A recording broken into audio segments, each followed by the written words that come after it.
Bonjour la famille, j'espère que vous allez bien aujourd'hui. On va parler de sel, mais on va pas parler du sel, que vous connaissez, du sel traditionnel. On va parler d'un sel qui est assez spécial, il est particulier là.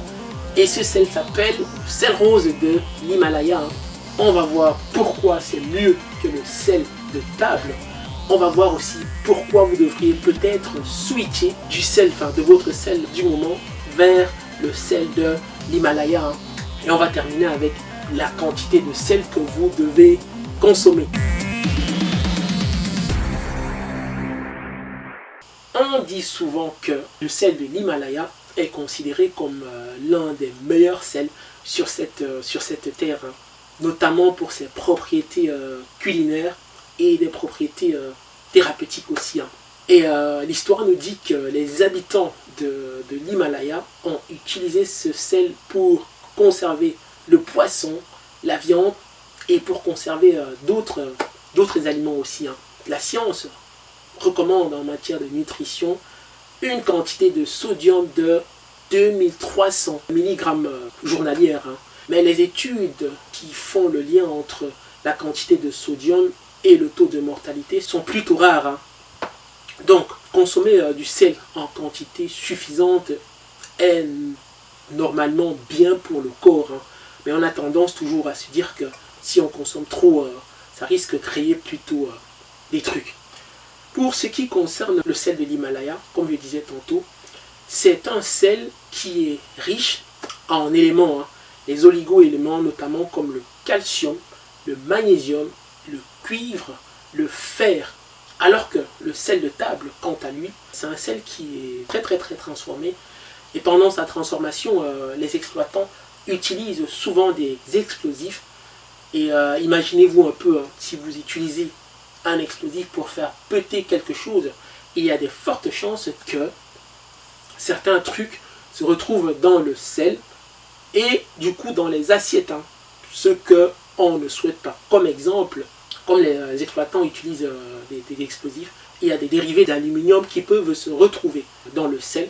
Le sel de table subit un procédé de blanchiment anormal. C'est pour ça que vous allez voir le sel de table, il a une couleur vraiment très blanc, très blanc comme ça. Donc le processus de transformation le rend vraiment très blanc. Vous allez souvent voir du dextrose dans le sel de table, parfois dans certains sels de table industriels. Le dextrose qui vient du maïs. Donc les gens ne se rendent pas compte qu'ils ne font pas que saler leurs aliments, mais il y a sucre aussi. Le sel de l'Himalaya, quant à lui, n'utilise pas d'explosifs.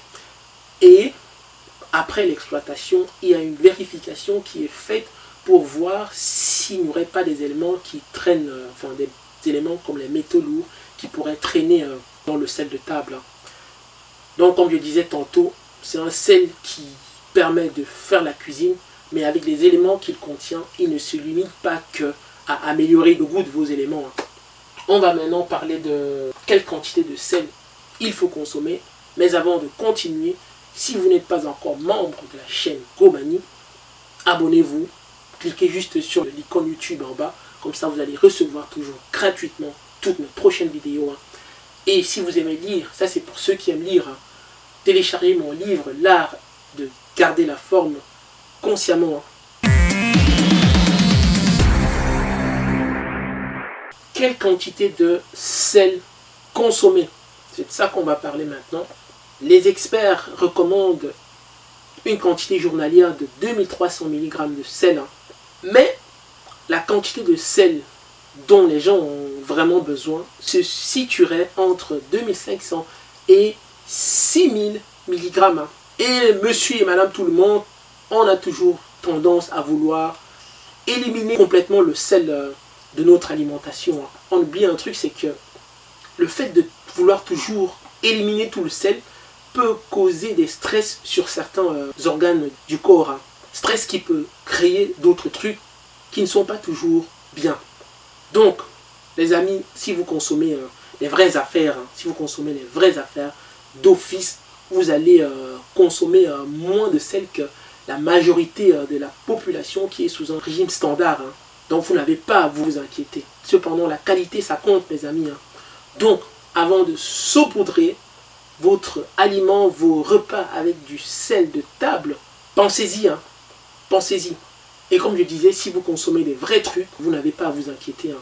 Et les industriels, les gens qui fabriquent les aliments, ils peaufinent les aliments, ils font ça de façon sur mesure, enfin dans le seul but de toujours vouloir vous faire consommer toujours plus, encore plus et plus. Imaginez-vous, si vous consommez des trucs comme ça, c'est sûr que vos quantités de sel vont exploser. Hein, et vos papilles également vont prendre des quantités de sel qu'ils n'en détectent. Hein. Donc, le sel utilisé de façon correcte, normalement, aura des avantages sur votre santé. Hein.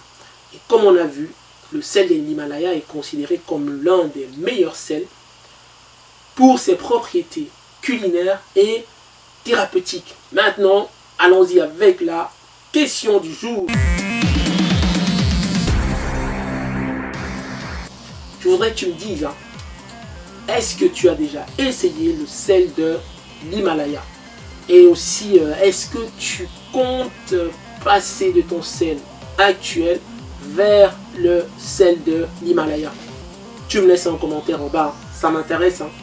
Et j'espère aussi que vous avez trouvé de la valeur dans cette vidéo. Donc, sentez-vous à l'aise de le partager autour de vous avec des gens comme vous savez. Donc, n'hésitez pas, si vous avez des commentaires, balancez. J'adore ça.